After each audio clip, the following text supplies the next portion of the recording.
ഇന്നത്തെ വീഡിയോയിൽ നമ്മൾ ഇതിന് മുമ്പ് ഉണ്ടാക്കിയ കരിയില കമ്പോസ്റ്റിൻ്റെ ഒരു അപ്ഡേറ്റ് വീഡിയോ ആണ്. ഒത്തിരി പേര് കണ്ടിട്ട് നല്ല അഭിപ്രായം പറഞ്ഞൊരു വീഡിയോ ആയിരുന്നു. ഇതിൽ ഒത്തിരി കമൻറ്റ് ഉണ്ടായിരുന്നു എങ്ങനെയാണ് ഇത് തയ്യാറാക്കുന്നതെന്നും ഇത് എത്ര ദിവസം കൊണ്ടാകുമെന്നും ഒക്കെ. ഇത് നിറയുന്നത് വരെ പുല്ലും കരിയിലേക്ക് ഇട്ട് കൊടുത്തിരുന്നു.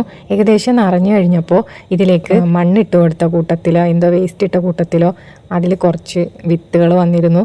അപ്പോൾ അത് മുളച്ചതും അതിൻ്റെ അപ്ഡേറ്റ്സും പിന്നെ ഇന്നത്തെ കുറച്ച് കരിയില കമ്പോസ്റ്റ് കൊണ്ടുണ്ടാക്കിയ പച്ചക്കറികളുടെ അപ്ഡേറ്റ് ഒക്കെയാണ് ഇന്നത്തെ വീഡിയോയിൽ.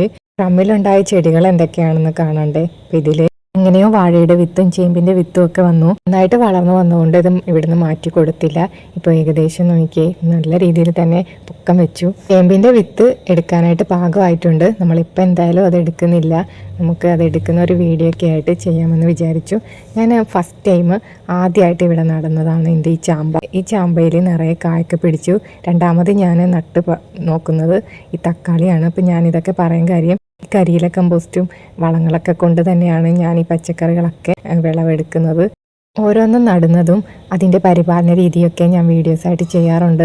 തുടക്കത്തിലൊക്കെ ചെയ്യുന്നത് അവതരണ ശൈലി കൊണ്ട് എത്രത്തോളം നന്നായിട്ടുണ്ടെന്ന് എനിക്കറിയില്ല. തക്കാളിയാണ് ഞാൻ ഫസ്റ്റ് ടൈം നടുന്നത്. വെജിറ്റബിൾസിൽ ആണ് ഞാൻ പറഞ്ഞത്. അപ്പോൾ തക്കാളി എനിക്ക് എപ്പോഴും വിജയിച്ച് കിട്ടാറുണ്ട്. അപ്പോൾ അതിൻ്റെ ടിപ്സൊക്കെ ഞാൻ ഷെയർ ചെയ്തിട്ടുണ്ട് വീഡിയോസിലൂടെ.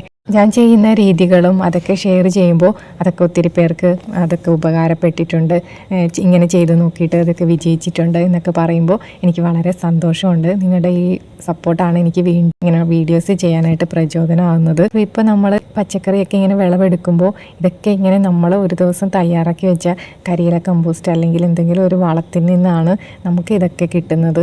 കുറച്ച് മെനക്കെട്ടാൽ നമ്മുടെ വീട്ടിലെ ആവശ്യത്തിനുള്ള സാധനങ്ങൾ നമുക്ക് തന്നെ വിളവെടുക്കാം. ഇതൊക്കെ ഒരു കഷ്ടപ്പാടിൻ്റെ ഫലമാണ്. അപ്പോൾ ഞാൻ ഒത്തിരി ഇതിന് വേണ്ടിയിട്ട് കഷ്ടപ്പെട്ടിട്ടുണ്ട്. അതൊരു കഷ്ടപ്പാടാണോ എന്ന് ചോദിച്ചു കഴിഞ്ഞാൽ അല്ല. എന്നാലും നമ്മൾ ഫിസിക്കലി നമുക്ക് കുറച്ച് എഫോർട്ട് ഇടണം. മെൻ്റലി നമ്മളിപ്പോൾ വീഡിയോസ് ഇടുന്നതുകൊണ്ട് നമുക്ക് കുറച്ച് അതിനും കൂടി സമയം കണ്ടെത്തണം. പോസ്റ്റ് തയ്യാറാക്കാൻ നമുക്ക് വലിയ ഡ്രമ്മിൻ്റെ ഒന്നും ആവശ്യമില്ല. ചെറിയ ചാക്കോ ഇതേപോലുള്ള പാത്രങ്ങളിലും ഒക്കെ നമ്മുടെ വീട്ടിലുള്ള അടുക്കള വേസ്റ്റും പിന്നെ ഇതേപോലുള്ള മണ്ണിരയൊക്കെ ഇട്ട് നമുക്ക് മണ്ണിര കമ്പോസ്റ്റും ഉണ്ടാക്കാം. അപ്പോൾ ഞാനിങ്ങനെയൊക്കെ ഓരോ കമ്പോസ്റ്റ് പലതരത്തിലുള്ള കമ്പോസ്റ്റുകൾ തയ്യാറാക്കി വെക്കാറുണ്ട്. നമുക്കതൊക്കെ വെച്ചിട്ടാണ് ഇങ്ങനെയുള്ള പച്ചക്കറിയൊക്കെ നമ്മളിങ്ങനെ ഇവിടെ വിളവെടുക്കുന്നത്. ഒട്ടുമിക്ക എല്ലാതും ഞാൻ പരീക്ഷിച്ച് നോക്കിയിട്ടുണ്ട്. തക്കാളി, വഴുതന, വെണ്ട അങ്ങനെ നമ്മുടെ വീട്ടാവശ്യത്തിനുള്ള എല്ലാതും നമ്മുടെ നാട്ടിൽ പിടിക്കുന്നതും അല്ലാത്തതൊക്കെ ഞാൻ പരീക്ഷിച്ച് നോക്കിയിട്ടുണ്ട്. അതിൽ കുറേയൊക്കെ എനിക്ക് വിജയിച്ച് കിട്ടാറുണ്ട്. അതിലൊന്നാണ് രക്തശാലി നെല്ല്. ഇപ്പോൾ രക്തശാലി നെല്ലിൻ്റെ വിത്ത് കിട്ടിയപ്പോൾ ഞാൻ അതെന്തായാലും അത് പാഴാക്കി കളയരുത് എന്ന് തീരുമാനിച്ചിരുന്നു. മഴയൊക്കെ പ്രതികൂലമായിട്ട് വന്നെങ്കിലും നമ്മൾ അതിലെന്തായാലും വിജയിച്ചു. നമ്മൾ സെറ്റ് ചെയ്ത വീട്ടിൻ്റെ മുറ്റത്ത് തന്നെ സെറ്റ് ചെയ്ത ഒരു കുഞ്ഞു പാടത്തിൽ നെല്ല് കതിര് വന്നു, വിളഞ്ഞു. അപ്പം അതൊക്കെ കുറച്ച് ബുദ്ധിമുട്ടിയെങ്കിലും നമ്മളത് വിളയിപ്പിച്ചെടുത്തു. അപ്പം നമുക്കത് ഇനി അടുത്ത സീസണിലേക്ക് വിത്തായിട്ട് കിട്ടിയിട്ടുണ്ട്. നമ്മൾ ആഗ്രഹിക്കുന്നത് എന്താണോ അത് നേടിയെടുക്കാൻ നമ്മൾ കുറച്ച് പ്രയത്നിക്കണം. ചില സമയങ്ങളിൽ കഠിന പ്രയത്നം തന്നെ വേണ്ടി വരും. എന്നാലും വിട്ടുകളയാതെ നമ്മളത് പ്രയത്നിച്ചാൽ ദൈവം നമുക്ക് അതിനുള്ള റിസൾട്ട് തരും. നമ്മുടെ കഠിന പ്രയത്നത്തിന് എന്തായാലും യൂണിവേഴ്സ് നമുക്ക് തിരിച്ചൊരു പ്രതിഫലം തരും. അപ്പോൾ ഒത്തിരി യൂട്യൂബേഴ്സ് ഇപ്പോൾ എൻ്റെ കതിര് വന്ന നെൽപ്പാടം കണ്ടിട്ട് അതിൽ കമൻ്റ് ഇടാറുണ്ട്.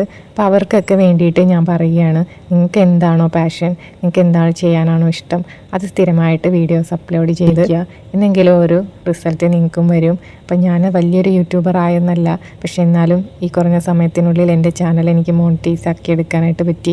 അത് നിങ്ങളുടെ എല്ലാവരുടെയും സപ്പോർട്ട് കൊണ്ടാണ്. തുടർന്ന് എൻ്റെ ചാനൽ കാണുകയും സപ്പോർട്ട് ചെയ്യുകയും ഒക്കെ ചെയ്യണം.